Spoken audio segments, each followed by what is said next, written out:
Forze dell'ordine in tenuta antisommossa questa mattina a Udine per la manifestazione dei No Green Pass che hanno anche tentato di bloccare il traffico. Trieste è blindata stasera lungo le rive per un'analoga protesta.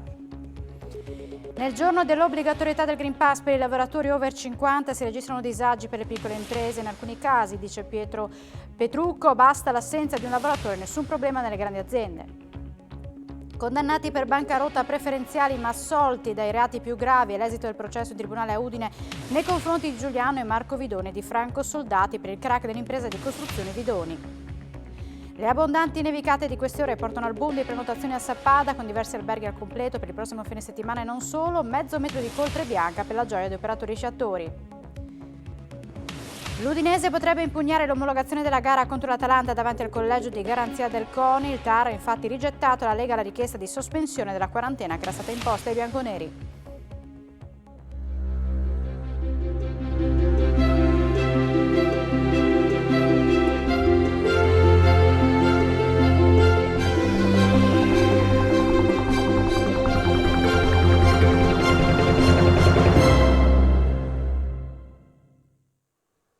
Buonasera, ben ritrovati a un nuovo appuntamento con l'informazione di Telefriuli. Più di un centinaio di persone hanno manifestato questa mattina contro l'obbligo vaccinale per gli over 50 e contro il Green Pass a Udine. Da Piazzale Chiavris più volte i manifestanti hanno cercato di bloccare il traffico lungo Viale Volontari e le vie vicine, sempre fermati da polizia e carabinieri. Cartelli e striscioni non sono mancati e neanche gli onnipresenti cori "La gente come noi non molla mai" e "Libertà, libertà". Più di un centinaio di persone si è riunita questa mattina nel parco di Piazzale Chiavris a Udine per protestare contro Green Pass e obbligo vaccinale. Ingente lo spiegamento di forze dell'ordine con polizia e carabinieri in assetto antisommossa a controllare i manifestanti. Per l'assenza di preavviso e di autorizzazione, la strada non è stata chiusa e il corteo è stato deviato lungo i marciapiedi. In più occasioni i manifestanti hanno cercato di bloccare le macchine e il traffico anche sedendosi sui passaggi pedonali, ma gli agenti e i militari li hanno fatti allontanare permettendo il deflusso delle macchine. Non sono mancati certamente momenti di nervosismo, ma la maggior parte delle persone ha accettato le indicazioni delle forze dell'ordine ed è rimasta sui marciapiedi. Numeri molto lontani dalla manifestazione di sabato a Trieste, vuoi per la pioggia e vuoi per la decisione del Comitato per l'Ordine e la Sicurezza Pubblica triestino che ha annunciato di voler sanzionare promotori, organizzatori e partecipanti del corteo giuliano. Una decisione che, ci si aspetta, sarà presa anche nel caso del corteo udinese. Gli organizzatori della manifestazione di Piazzale Chiavris non avevano informato le autorità competenti, pertanto secondo l'assessore alla sicurezza del comune di Udine Alessandro Ciani potrebbero avere conseguenze. Potrebbe portare conseguenze sia agli organizzatori che ai partecipanti alla manifestazione No Green Pass che si è svolta in Chiavris a Udine.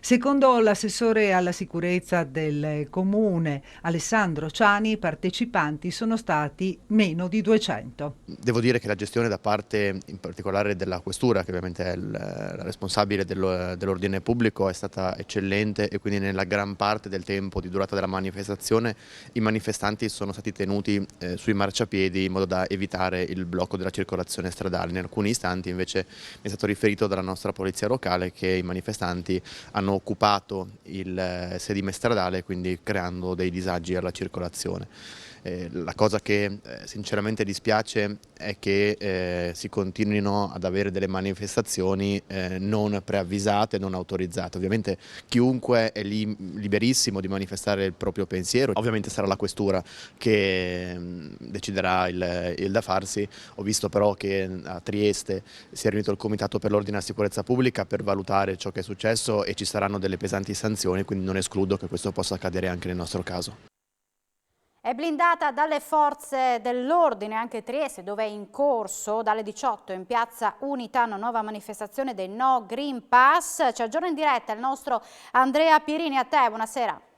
Buonasera dalle rive di Trieste. La manifestazione No Green Pass è popolata circa da 350 anime che volevano radunarsi intorno alle 18 in piazza dell'Unità d'Italia, piazza che però è stata blindata dalla prefettura, che ha voluto far capire che non saranno più tollerate manifestazioni come sabato con cortei in giro per la città. I manifestanti però, non contenti dell'annuncio comunque della prefettura di Trieste di elevare sanzioni dai 1.000 ai 4.000 euro per intralcio della sede stradale. Fondamentalmente, se si bloccano le strade partono le sanzioni.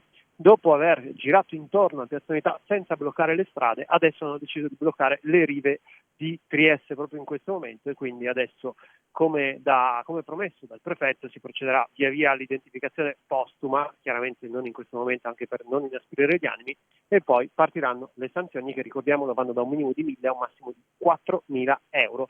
Questa è la linea decisa dalla prefettura. Se non ci sono domande da studio, io vi direi che qua la situazione è veramente tranquilla, sono molto pochi insomma rispetto ai cortei del passato, le rive sono bloccate, ma insomma, questo sarà un problema dei partecipanti al corteo. Se non ci sono domande da studio, ti restituirei la linea.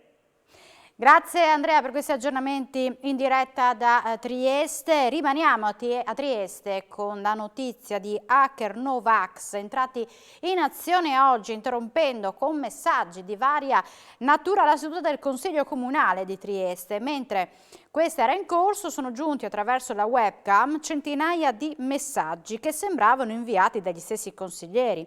I vaccinati contagiano, il Nazi Pass è solo razzismo verso chi applica il proprio diritto di dire no. Il governo vi ordina di fare i nazi razzisti, sanitari, e voi ubbidite, come fecero i tedeschi con Hitler. Sono alcune delle frasi inviate e dopo qualche minuto quindi i consiglieri si sono resi conto che si trattava di un hackeraggio e la seduta è stata sospesa. E nel primo giorno di obbligatorietà del Super Green Pass per gli over 50, le piccole imprese hanno accusato il colpo. A sottolinearlo è stato il vicepresidente vicario di Confindustria Udine, Piero Petrucco, che spiega come le medie e grandi imprese invece abbiano assorbito bene le assenze. Se da un lato le grandi e medie imprese non hanno rilevato problemi, dall'altro alcune piccole realtà hanno accusato il colpo. Nel primo giorno di obbligatorietà del Super Green Pass per i lavoratori sopra i 50 anni, a pagare maggiormente dazio sono state le piccole aziende, per le quali anche solo un'assenza rischia di essere significativa. A sottolinearlo è stato Piero Petrucco, vicepresidente vicario di Confindustria Udine. Dal monitoraggio rapido che abbiamo effettuato tra i nostri associati, ha detto Petrucco, è emerso che non ci sono stati problemi nelle imprese medie e grandi, dove il numero degli addetti over 50 sprovvisti di Green Pass rafforzato è assolutamente esiguo. Qualche problema, prosegue, c'è stato nelle aziende medio-piccole, dove un numero anche ridotto di personale passibile di sospensione può incidere significativamente. La convenzione di Confindustria, conclude Petrucco, è che il Green Pass rafforzato sia l'approccio giusto che ha consentito alle aziende di sopravvivere. E torniamo per un attimo alla manifestazione No Green Pass di Udine. C'è un aggiornamento, la questura ha chiarito che gli autori di condotte penalmente rilevanti saranno identificati e deferiti all'autorità giudiziaria, che sarà sanzionato chi ha commesso illeciti amministrativi. Un uomo responsabile di intralcio della circolazione stradale è stato condotto in questura per essere identificato perché sprovvisto di documenti. Lì è stato ulteriormente sanzionato per non aver voluto indossare la mascherina. Ed ora un altro tema, il caro bollette che mette in ginocchio gli imprenditori. In una palestra di Fontanafredda il conto di luce e gas a gennaio segna oltre 5.000 euro, il triplo di un anno fa. Il titolare è rimasto incredulo e spiega che in questo modo diventa impossibile lavorare. Io sono ancora sotto shock dalla bolletta perché è raddoppiata proprio in tutti i sensi. Io pagavo 2.500 euro, adesso mi è arrivata una bolletta di 5.000 euro. È mensile, quindi ogni mese 5.000 euro per riscaldamento e luce. Direi che è mettere in ginocchio le imprese a questo punto. Bastano le cifre e i toni nel raccontarle per capire quanto il caro energia stia mettendo in crisi gli imprenditori, come Mario Bolognesi, titolare della palestra Aschesis di Fontanafredda. Le ultime bollette gli hanno azzerato, oltre che il conto in banca, anche il morale. Sto facendo dei conti perché ancora la bolletta mi è arrivata venerdì, quindi sono ancora così in stand-by. Certo, rateizzare vuol dire che il prossimo mese me ne trovo un'altra, quindi sarebbe il gatto che si mangia la coda, non credo sia il sistema migliore. Prestiti, già abbiamo dovuto sopportare di tutto e di più, fare il famoso mutuo dei 25.000 euro garantito dallo Stato, quindi sobbarcare altri prestiti per poi pagare delle bollette lo trovo veramente vergognoso. La richiesta al governo è chiara, intervenire, ma sul serio. Diamo una mano alle imprese o abbassino l'IVA o una detassazione in qualche forma, insomma, visto che i ristori abbiamo capito che sono stati proprio una presa in giro, detta francamente, perché quello che è andato alle imprese è imbarazzante.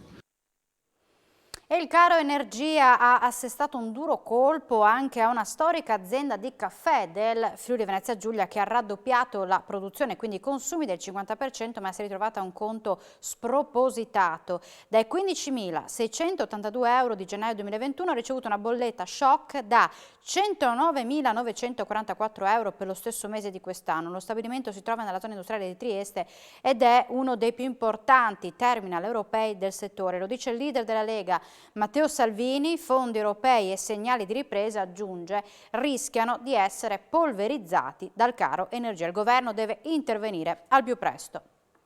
Non si ferma, anzi cresce la mobilitazione degli studenti a livello nazionale contro gli stage in azienda e la formula annunciata per i prossimi esami di maturità. A un mese dalla morte a Pavia di Udine dello studente friulano Lorenzo Parelli, che ha perso la vita nell'ultimo giorno di stage, salgono a 20 le scuole occupate in Italia. La protesta degli studenti è stata alimentata dalla morte in questi giorni nelle Marche dello studente sedicenne Giuseppe, per lui impegnato in uno stage. Il clima è particolarmente caldo a Torino, dove venerdì prossimo è stata organizzata una mobilitazione nazionale contro stage e nuove prove di maturità. Condannati per bancarotta preferenziale, ma assolti dai reati più gravi. È l'esito del processo in tribunale a Udine nei confronti di Giuliano e Marco Vidoni e di Franco Soldati per fatti relativi al crack nel 2016 della Vidoni SpA. Fallimento Vidoni SpA, condannati 3 ex amministratori a 5 anni e 6 mesi di reclusione complessivi per bancarotta preferenziale.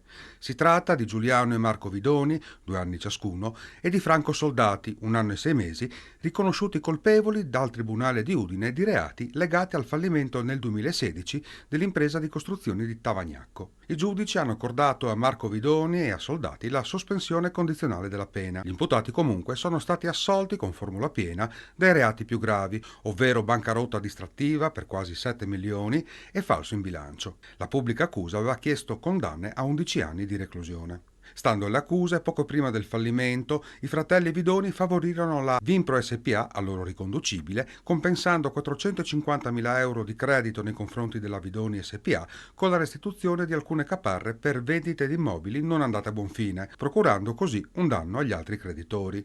Inoltre, i 3 imputati percepirono rimborsi e compensi lordi per oltre 900.000 euro quando la Vidoni si trovava già in stato di insolvenza. Siamo molto contenti, commenta il difensore di Giuliano Vidoni, l'avvocato Luca Ponti, della soluzione dei reati più gravi. Un uomo è rimasto gravemente ustionato a causa di un incendio divampato all'interno della vettura in cui si trovava. La macchina era parcheggiata all'angolo tra via Pallanza e via Fusina, nella zona nord di Udine. Le fiamme sono state notate questa mattina da alcuni passanti che hanno allertato subito il numero unico 112. Sul posto un'ambulanza, un'equipe medica e vigili del fuoco che hanno trovato l'uomo in condizioni critiche. Poi è stato accompagnato in codice rosso al pronto soccorso di Udine e le sue condizioni sono gravi. Un sisma di magnitudo 3.4 è stato registrato nelle prime ore di oggi in Friuli. Era da ottobre scorso che non si registrava una scossa di intensità simile. La terra è tornata a tremare in Friuli. Una forte scossa di magnitudo 3.4 è stata registrata nella notte tra la Val Alba e la Valdogna, a 5 km dal terzo comune più piccolo della regione. Il sisma è stato registrato alle 3:12, ha svegliato diverse persone, alcune delle quali erano già sveglie per seguire la discesa libera olimpica che è valsa la medaglia d'argento per l'azzurra Sofia Goggia e la medaglia di bronzo per Nadia Delago. Il movimento tellurico è stato avvertito da Tolmezzo, a Buia e tra Nimis e Tarcento. Fortunatamente non sono stati registrati danni a cose o persone. Profondità 13 km, quindi chiaramente percepito dalle persone nell'intorno dell'epicentro, che era compreso fra la Valaupa e la Valfella, in prossimità della Valalba per capirsi. La zona è notoriamente sismica, in passato abbiamo avuto diversi terremoti, anche di magnitudo superiore a questo. La scossa di questa notte è una classica scossa che si colloca nella sismicità di fondo della pedemontana friulana. Alla scossa principale sono seguite nell'immediato diverse repliche di magnitudo inferiore, le più importanti di magnitudo 1.2 e 1.1 questa mattina alle 7:10.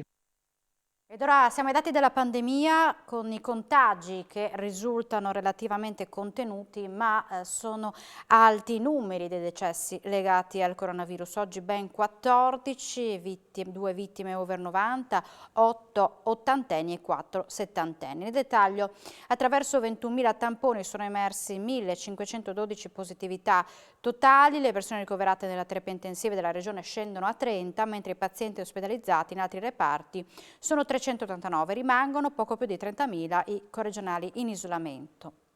Lutto nella comunità di Valvasone, Arzene e Casarsa. Si è spento a 52 anni all'ospedale di Pordenone Alberto Pighin. Era stato vice sindaco di Arzine prima della fusione. Di professione geometra, era ricoverato in terapia intensiva a causa del Covid alcune settimane, ma non è riuscito a sconfiggere il virus. Le sue condizioni sono aggravate fino al decesso il giorno di San Valentino. Pighin, residente a Casarsa, era stato anche capo della Proloco di San Lorenzo e per questo era molto conosciuto e apprezzato per l'impegno in paese. I sindaci delle due amministrazioni, a nome delle rispettive comunità, si stringono alla moglie e alla figlia. Ancora in affanno il pronto soccorso di Tolmezzo, il cui ospedale è punto di riferimento per l'Alto Friuli da Sappada e Tarvisio. Un cauto ottimismo rispetto a quello che è stato in questi ultimi tempi, come ben si sa. La sensazione, a me la percezione, e questo supportata anche dai dati di incidenza, probabilmente stanno evolvendo verso dati favorevoli, quindi anche se c'è tutta una situazione accumulata che ovviamente impatta pesantemente su quelle che sono le attività ospedaliere o sanitarie in generale, e quindi bisogna rincorrere un po' una ripresa per poter recuperare il tempo perso, tra virgolette. Ecco. Io auspico che la questione nel giro di qualche mese possa sostanzialmente riprendere verso un'attività, tra virgolette, normale. Ecco. Interventi a Latisana per velocizzare la linea e sul Carso per ridurre i tempi di percorrenza della tratta più lenta della Venezia-Trieste. Tanti temi discussi oggi in Consiglio regionale alla presenza dei vertici di Rete Ferroviaria Italiana. Un confronto lunghissimo su diversi punti che riguardano le ferrovie del Friuli Venezia Giulia. I vertici di Rete Ferroviaria Italiana, in particolare il responsabile della direzione commerciale per il Nord-Est, Carlo De Giuseppe, hanno risposto a un lungo elenco di domande dei consiglieri regionali durante i lavori della quarta commissione consigliare presieduta da Mara Piccin, alla presenza dell'assessore regionale Graziano Pizzimenti. Sul nodo Cargnacco-Lumignacco i consiglieri hanno chiesto maggiore tutela per le 3 famiglie coinvolte dall'allargamento della linea. La stazione Trieste Airport resterà tale e non verrà ampliata se non dovessero esserci gli investimenti sulla Ronchia Aurisina, con una galleria che consentirà di velocizzare la tratta più lenta della Trieste-Mestre. Attualmente la fase di studio è però quella della progettazione, unitamente alla implementazione tecnologica che consentirà di risparmiare tra i 7 e gli 8 minuti, si andrebbero a risparmiare altri 10 minuti. Senza fermate intermedie sarebbe quindi possibile percorrere Trieste-Mestre in 1 ora e 5 minuti. Sul raddoppio della tratta Udine-Cervignano, il nodo di Cargnacco è il primo passo e il costo è di circa 350 milioni perché è prevista una parte interrata. E poi allo studio l'intervento sulla Tisana con la sostituzione del ponte sul tagliamento che nel 2030 arriverà a fine vita, ma in questo senso c'è una interlocuzione con le autorità locali per ammodernare una linea progettata nell'800. Verrà poi creato un sottopassaggio dal costo di 6 milioni in via Lacchina Sacile, mentre si sta lavorando a rilanciare la stazione di Pordenone. Vista la quantità di argomenti sul tavolo, l'auspicio dei consiglieri è di un confronto maggiore con RFI, magari con un tavolo permanente. Per quanto riguarda i miglioramenti delle linee ferroviarie che attraversano il capoluogo friulano, 40 milioni di euro sono in arrivo dal CIPE e saranno destinati a librare Udine dai numerosi passaggi a livello che soffocano il lato est della città. Il finanziamento annunciato dall'assessore Pizzimenti in quarta commissione sarà destinato a migliorare il nodo ferroviario e andrà a sommarsi ai 50 milioni di euro già stanziati dalla Regione per i lavori di ammodernamento tecnologico della tratta.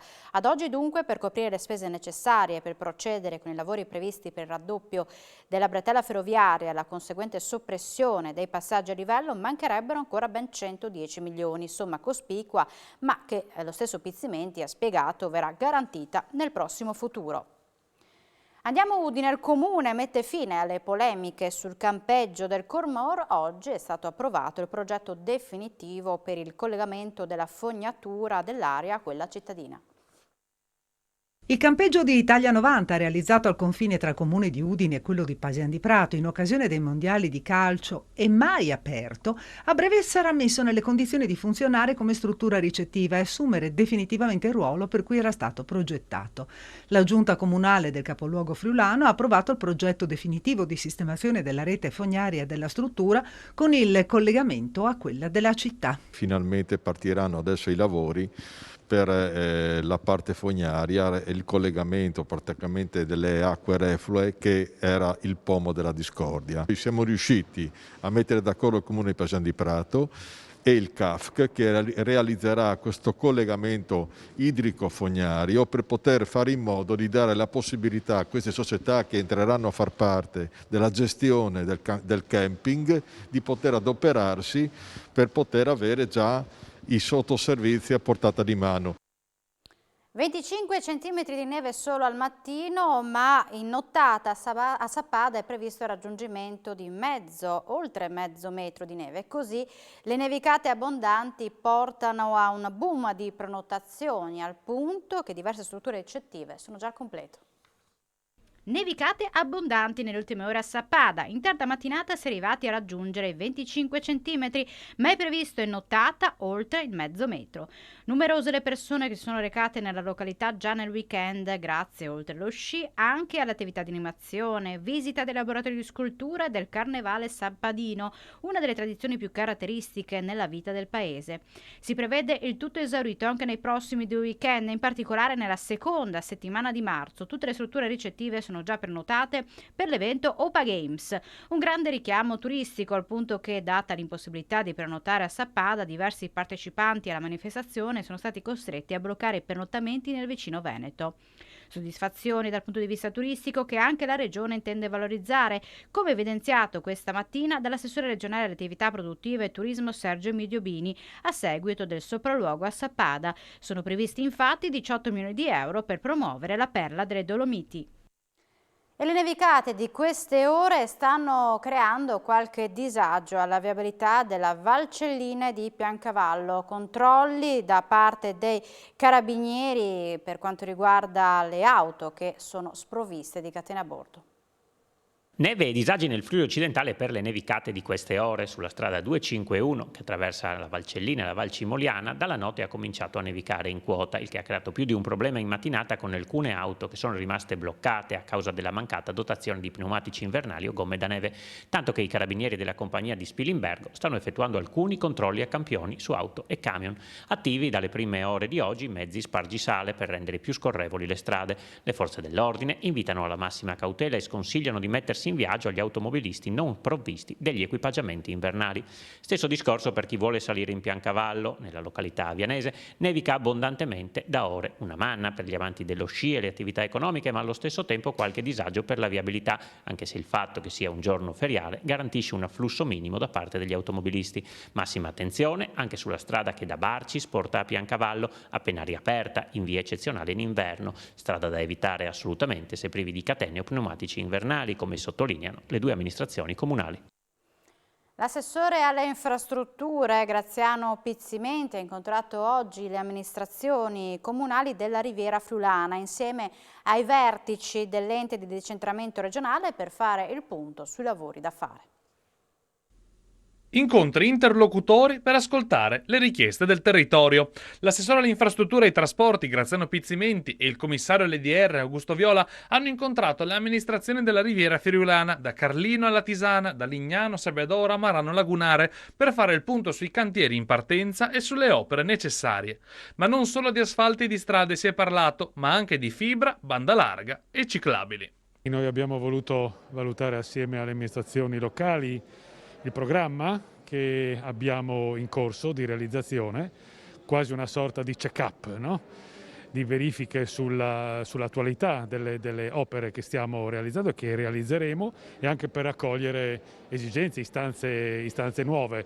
2,5 milioni di euro il valore delle opere in partenza in primavera in diversi comuni del territorio. Ricordo che in questa area della Bassa Friulana, della Riviera Friulana, andremo a spendere quasi 2,5 milioni solo quest'estate tra asfaltature e interventi. L'EDR è partito, ricordo, il 2 di gennaio, quindi poco più di un mese. È chiaro che un ente che ha queste responsabilità, perché è un ente operativo della Regione, quindi vuol dire tutta l'edilizia scolastica, tutte le strade provinciali, ha bisogno un attimino di assestarsi per poi andare sul territorio e intervenire. Non siamo fermi anche sul territorio perché, come dicevo prima, molto verrà fatto già in questa primavera.